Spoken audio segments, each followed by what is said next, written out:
I'm still. One of these days, I'm going to bring my stool. Jeez. Good morning, everyone. How are you?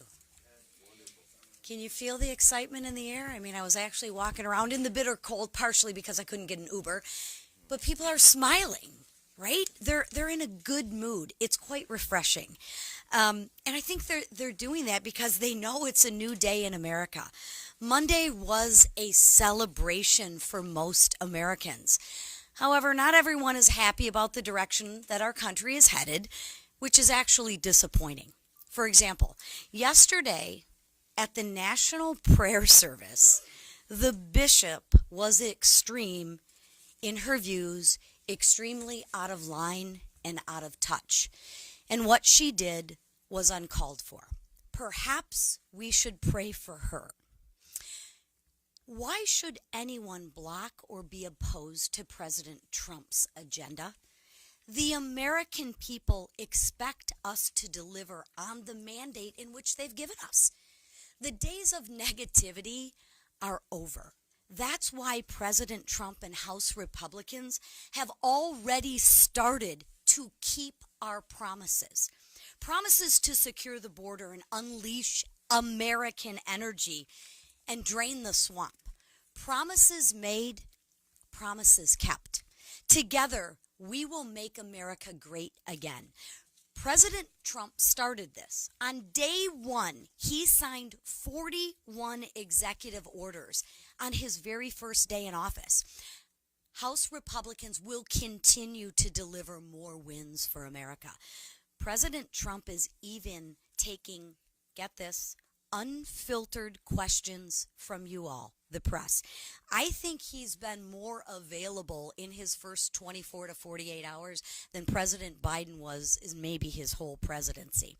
It's time for a change, and you better get used to it because America is back. Trump is back, and we're happy about it. And Democrats don't know what to do. For years, they've campaigned on the opposite of our agenda. Now President Trump is more popular than ever, and they're searching for their message. Well, my message to them is that it's not too late to join us in restoring America and American prosperity. This week, we will give them another opportunity to do just that. An opportunity to fix our forests and prevent future tragedies. We will give them an opportunity to advocate for born alive babies. I hope they join us. Instead of voting against women like they did last week, I will share with you America is watching, and America is excited and happy about what they see. They know that our best days are ahead, and now I will turn it over from the gentleman from Colorado, Jeff Hurd. Good morning, everyone. I'm Jeff Hurd, and I have the honor of representing Colorado's 3rd Congressional District. I want to thank Chairwoman McLean for inviting me today, and also Chairman Westerman of the Natural Resources Committee for his leadership on the Fix Our Forests Act. This is a critical piece of legislation. There are 11 national forests in the state of Colorado. 6 of them are in my district. The Multiple Use Sustained Yield Act of 1960, that's a little bit of a mouthful, requires our national forests to be managed for multiple uses, including outdoor recreation, timber management. For decades, though, federal bureaucrats beholden to misguided environmentalists have brought responsible timber management to a halt. They've effectively turned our national forests into national parks. This mismanagement has fueled catastrophic wildfires and set the stage for disasters just like what we've seen in California. Now, the Fix Our Forests Act will change that. It lets the Forest Service do its job, restore forest health, increase resiliency to wildfires, and also to protect our communities, and I am proud to support it. This bill is common sense, and it's necessary. We're going to pass it in the House, work with the Senate, and get it to President Trump's desk as soon as possible. Together, we're going to fight to ensure that communities never face another preventable wildfire disaster again. Thank you, and with that, I'm going to turn it over to Majority Whip Emmer. I think our conference chair led off with this: promises made and promises kept. That has been the theme since President Trump's triumphant return to the White House on Monday. I mean, in one day, President Trump did more for the American people than Joe Biden did in 4 years. Some of us would argue more than he did for the American public in 50 years.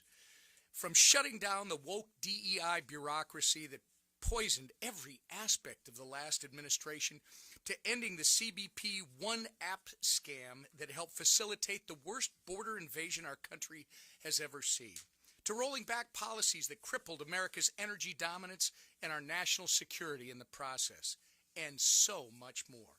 One thing is clear: the golden age of America is upon us, and President Trump will stop at nothing to reverse the damage done by the failed Biden-Harris administration, nor should he.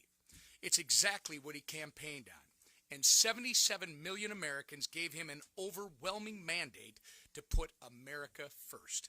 House Republicans are united and ready to work with the greatest president of our lifetimes and our Republican colleagues in the Senate to get the job done. Failure is not an option, and we're excited by the historic opportunity in front of us to make America great again. And with that, I turn it over to our Majority Leader, Steve Scalise. Thank you, Whip. It is morning in America again. It's an exciting time. Monday was just a special day where America celebrated the inauguration of President Donald Trump, coming back as the now 47th President of the United States. And you already see a different focus, a sharper focus in President Trump. And I'm sure the Speaker will touch on this, we got to meet with the President in the White House yesterday for a good amount of time to talk about the agenda, to talk about the things we're going to do to help fight for those American people who have been struggling for years under the weight of the failures of the Biden-Harris agenda. It's not just talk, it's action that's being taken, not just through the executive actions that you heard our conference chair, Lisa McClain, talk about, but actual legislation. Today, we're going to send to President Trump's desk his very first bill to sign into law, the Lake and Riley Act. And I think it's significant that you look at the contrast between last Congress, where we passed the same bill, and Chuck Schumer made it clear that in a Democrat Senate, they had no desire to stand up for women who were assaulted by people here illegally. Joe Biden would not have signed that bill. But now with John Thune, you have the same House majority, but you now have a willing partner in the Senate that actually wants to confront real problems facing families so that you don't have more Lake and Rileys. You don't have more murders of innocent people because of an open border. President Trump's already taken action to start reversing that open border. We're working now in the budget reconciliation process to address those problems, to secure America's border, to produce more energy in America so you can lower costs for families when they go to the pump, when they pay their energy bill. And it's pretty darn cold. Even in Louisiana, we got 10 inches of snow yesterday in New Orleans. It's pretty surreal to see that there's more snow there than here in D.C. But there is a new sense of optimism. And I think you're going to see it from a lot of us. And you go through all the swing states. You go through the campaign. There were many specific things talked about. You know, we talked about what we would do if we got the trifecta, the House, Senate, and White House. And people wonder sometimes, will they actually follow through on that? And what's encouraging is that now we're actually following through on the promises that were made. It's going to be really good policies for families who were struggling. Help is now on the way. Help is here. Help is at 1600 Pennsylvania Avenue for all those families who have been screaming, crying out for Washington to answer the problems that they're facing. And that help is now going to start delivering results for those families. It's going to be a very exciting time. It's going to be a busy time for our Congress as we work through all of the bills that we're doing this week, next week, and the weeks beyond with budget reconciliation. But it's what we said we would do. When the American people gave us that mandate, they expected us to do this work for them, and we're going to deliver. And the man leading that charge is the Speaker of the House, Mike Johnson. Thank you, Mr. Leader. Welcome to you all. This is really a good time. You heard it said by my colleagues here. So many great moments from Monday, from the inauguration of the new president. As President Trump has said, America's decline is over and the new golden age has begun. We're all excited to be a big part of that. As was mentioned, we had a great meeting at the White House yesterday, spent a few hours over there. First met with the president and the vice president, J.D. Vance. And as an aside, let me just say how moving it was. As we gathered in the hold room to go in, President Trump came to visit us. Leader Thune was there as well, and our chiefs of staff. And we were standing there talking to J.D., the vice president. The president walked in, greeted us, and he said, "Hey, let's go take the meeting into the Oval Office." Well, they're still unpacking boxes. You know, the new team is moving in, and all the picture frames are empty and all of that. But thankfully, because we do the transition of power so well in America, the Oval Office was all set up, and it looked fantastic. As we were walking down the hallway, J.D. mentioned, just in passing, I've never stepped foot in the Oval Office before. It's remarkable. And I said, "Brother, I got to film this." So I just posted on social media a while ago, videoed that, and it was a really historic moment, right? The president walks us in, and the new vice president walks in, and he stands there, and we all look at the grandeur of the place. Only in America can a young man from humble circumstances, from Appalachia, rise to be the vice president and step into the Oval Office for the first time with that title. It's really something. We live in a great country. Everybody feels this. Everybody feels the excitement of the moment, the excitement of being in a great country. The atmosphere in Washington has changed. I think the Hill Press Corps probably notices that as well. There's a lot of anxious anticipation, a lot of excitement about what we're going to do, and the House Republicans are ready to deliver.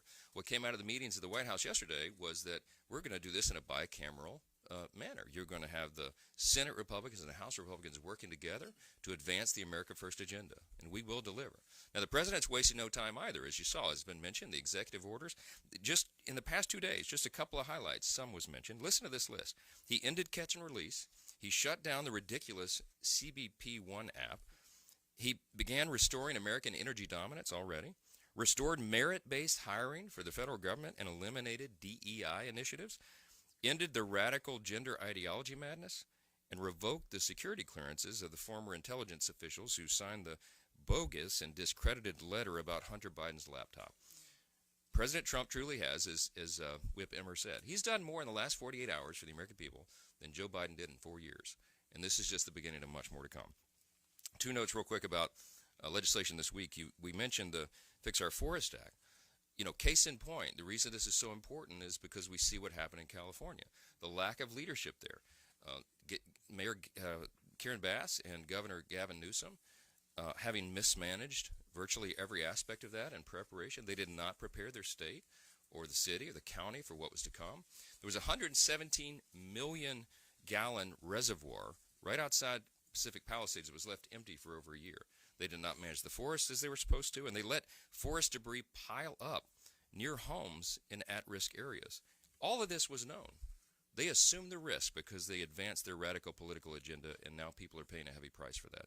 We think that needs to be taken into account going forward. But the bipartisan Fix Our Forest Act will do what the governor of California would not do, and that is restore the health of our forests and make communities more resilient to wildfires. This is, again, a return to common sense, and that's the theme that President Trump will be echoing over and over, and we will as well. Speaking of that, a matter of common sense and a matter of just basic human dignity, morality, and ethics, we'll be voting at the end of this week on the Born Alive Survivors Protection Act. Here's the question. Don't let anybody distract you from what the question is. If a child is born alive during an attempted abortion and is crying and struggling to breathe on the operating table, should the doctor try to keep that child alive? Or should the doctor deny that crying newborn child medical care and let the child die? Who could answer that question with the latter response? We're going to give them a chance. It's basic humanity. 210 Democrats voted against that bill in the 118th Congress, and we're going to pose that question to them again to see if they'll do the right thing. I certainly hope so. I hope Democrats stand with common sense. I hope they vote for the bill. I hope they stand with basic human dignity. If they don't, you'll need to ask them why they don't believe that those innocent lives deserve to be protected. That's going to be a tough one. With that, I'll take your questions. Chad.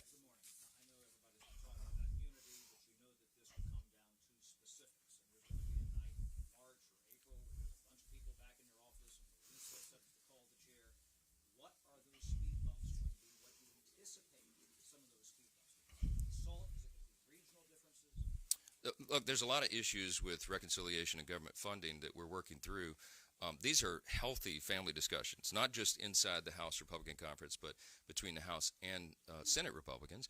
And that dialogue's going very well. The discussions are going very well. People have really deep principles here, and I do as well. We're deeply concerned. Our team is the fiscal responsibility team, and we are worried about the nation's national debt, the unprecedented levels. We're worried about running deficits every year, and we have an opportunity to address that and fix it. And reconciliation is the mechanism by which we can do it most efficiently and effectively. So, having gotten this sort of once-in-a-generation opportunity with unified government, there's a lot of anticipation about what will be in that bill, and there's a lot of discussion, healthy debate right now inside, to make it the best possible legislation that we can. So some of those issues you touched on are the things that we're having discussions with. Whip Emmer's having, I don't know, maybe the 20th listening session, work-through session in his office this afternoon. We just stood with all the House Republicans, encouraged every member to go and participate in these. I've hosted them. The leaders hosted them. We have conference chairs engaged, and we have leaders of the caucuses inside the conference.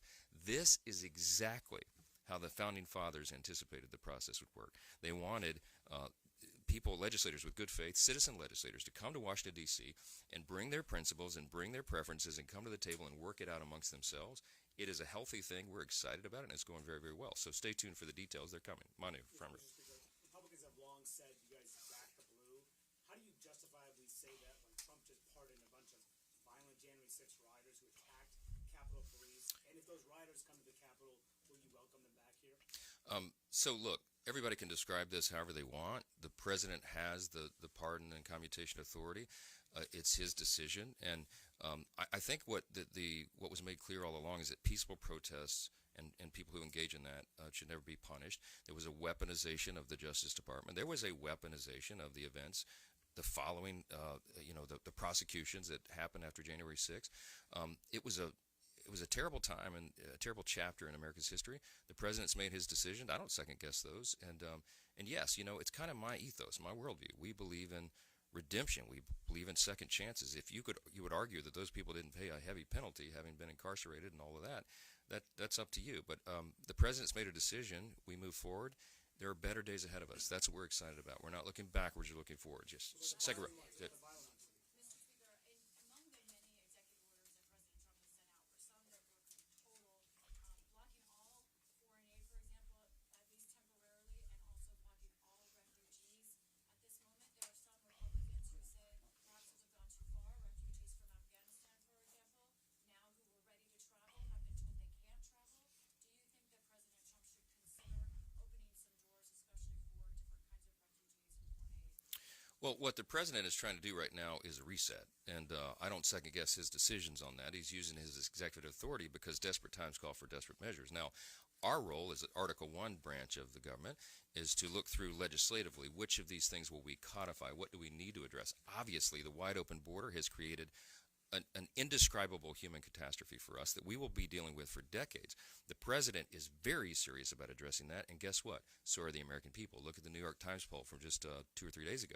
87% of Americans say that we should deport illegal aliens who are criminals and dangerous to American citizens.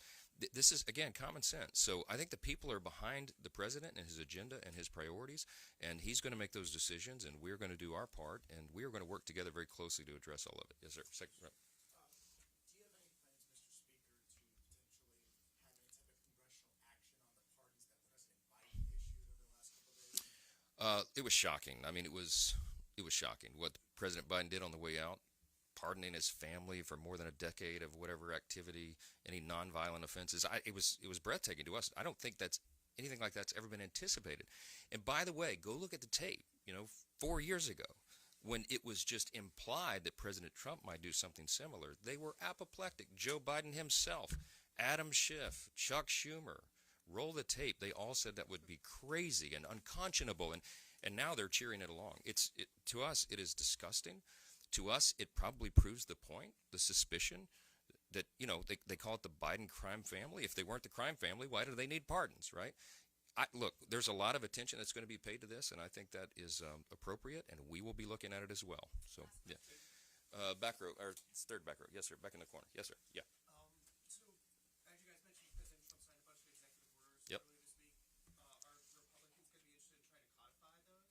Yes, I mean you're going to see our legislative agenda roll out. We're laser focused right now on appropriations and the reconciliation process, but we've got 2 years here. We're going to have 4 years because we're going to grow the majority in the midterm election in 2026. So you'll see all of this. We are working very closely in close coordination with the White House because this is an America First agenda that takes both of those branches of government to work in tandem. And so what he's doing is kickstarting what will ultimately be our legislative agenda, and you're going to begin to see that. The Lake and Riley Act is a perfect example. The president will have that on his desk for signature, and that's the first of many bills that will be addressing all these great problems. So look for that. There'll be a lot of activity in the days ahead. Thank you all for being here.